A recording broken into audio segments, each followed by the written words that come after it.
Trump retweeting Britain First was dumb. I said it was dumb. But you know what was way dumber? The hysterical reaction that followed. As Brendan O'Neill highlights, Britain First is a monster of the left's own making. Get off your high horse. If you create a chilling atmosphere where questioning an unreformed 7th century belief system is tantamount to a hate crime, if you create an atmosphere where questioning the practical logic of importing 300,000 people into a country every single year makes you a racist, if you create an atmosphere where moderate critics of Islam are intimidated and bullied into silence, where committing a politically incorrect thought crime puts you at risk of public shaming and losing your career, you leave a vacuum for extremist voices to fill the void. Why do you think Britain First is exploding in popularity? Because you silenced nearly everyone else. You censored and cowed moderate voices into submission. You put Muslim reformists like Ayaan Hirsi Ali and Majid Nawaz on a list. You painted a giant target on their back. What did you think would happen when you ring-fenced Islam from criticism and told the public they couldn't express legitimate concerns? Britain First is what happened, and you're entirely to blame for it. We had a Labour MP retweeting calls for child victims of Muslim rape gangs to shut their mouths for the good of diversity. Yeah, that actually happened. Where was your outrage over that retweet? It was non-existent because you're odious hypocrites. Now that same Labour MP calls Donald Trump's retweets disgusting. Yeah, you're not on very solid ground there, are you? Where was your outrage over teenage rape victims being taken to court for racism while their abusers escaped investigation for years?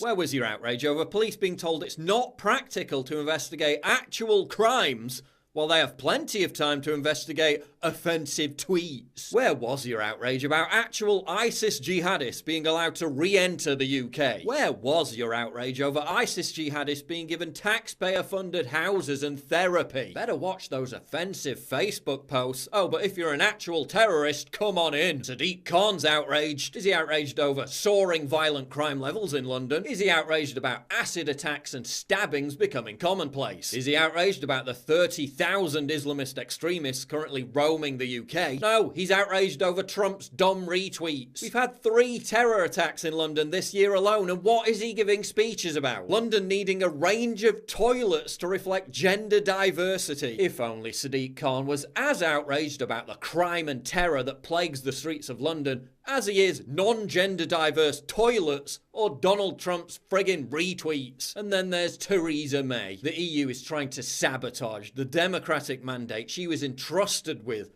by the British people. They're demanding £50 billion in ransom. And what's Theresa May doing when she's not busy caving into them? Getting offended over Trump's retweets. No, stop. And verified Twitter libtards, save me the sanctimonious grandstanding. Oh, you're so progressive because you oppose extremist groups like Britain First, while you simultaneously support Antifa, a domestic extremist group listed by the Department of Homeland Security as a terror organization, an extremist group that violently attacks people for having a different opinion. And if you're against extremist groups, why do you support Black Lives Matter, a group whose extremist message has inspired actual terrorists, a group whose ideological guru is a convicted cop-killing fugitive terrorist? Strange that, isn't it? Your vehement opposition to extremist groups suddenly disappears when those extremist groups happen to be on the far left. Dear Twitter, by tweeting anti-Muslim conspiracy theory videos which are fake, real Donald Trump has violated your terms of service by jeopardizing the safety of 7 million American Muslims, and you should suspend his account. Signed, The World. Jeopardizing the safety of 7 million American Muslims? What hysterical nonsense. Forget suspending them. Twitter openly gives platforms to and verifies actual Islamist extremist groups. Where's your outrage over that? I asked the Home Secretary this morning if the US President, or indeed Twitter, have committed a crime for inciting racial religious hatred. The Home Sec says she will not comment on individual cases. I think he has committed a crime.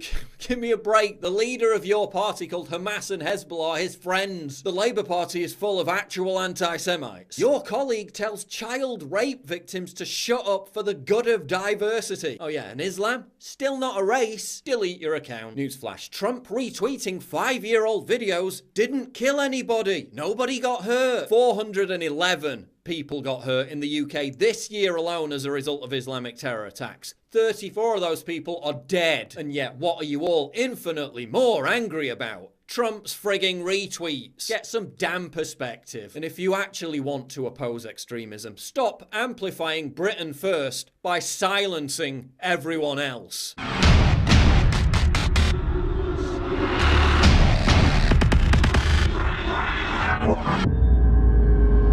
Please click the big red button to subscribe. It really helps me when you do that. And click the bell to allow notifications so you never miss a new video.